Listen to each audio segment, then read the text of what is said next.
বিশ্বজুড়ে পালিত হচ্ছে বিশ্ব স্বাস্থ্য দিবস। দিনটি ঘিরে শ্রীপুর উপজেলা স্বাস্থ্য কমপ্লেক্স থেকে বিস্তারিত জানিয়েছেন শ্রীপুর প্রতিনিধি শিহাব খান।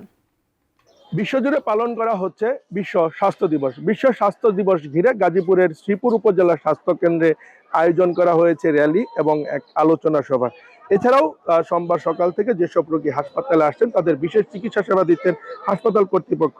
সোমবার সকাল থেকেই হাসপাতালের আউটডোরে বিভিন্ন রোগীরা লম্বা লাইনে দাঁড়িয়ে নির্দিষ্ট কাউন্টারে টিকিটের মূল্য পরিশোধ করে চিকিৎসা সেবা নিচ্ছেন। এছাড়াও চিকিৎসা সেবা নেওয়া শেষে হাসপাতাল থেকে বিনামূল্যে ওষুধ সহ বিভিন্ন ধরনের প্যাথোলজি টেস্টের সুযোগ পাচ্ছেন। হাসপাতালে দালালদের দৌরাত্ম্য ও ওষুধ সংকটের কথা তারা জানিয়েছে।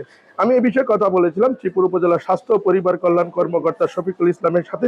তিনি জানিয়েছেন কেন্দ্রীয়ভাবে চাহিদা মোতাবেক ওষুধ সরবরাহ না করার কারণে মাঝে মধ্যে ওষুধ সংকট দেখা দিলেও তা আবার সরবরাহ করলে প্রাপ্তি সাপেক্ষে সেই সংকট কেটে যায়। তবে হাসপাতালের দালাল দৌরাত্মের বিষয়ে তিনি বলেন যে একটি দালালদের নাম উল্লেখ করে একটি তালিকা কিন্তু আইন শৃঙ্খলা রক্ষাকারী বাহিনীর কাছে জমা দেওয়া হয়েছে।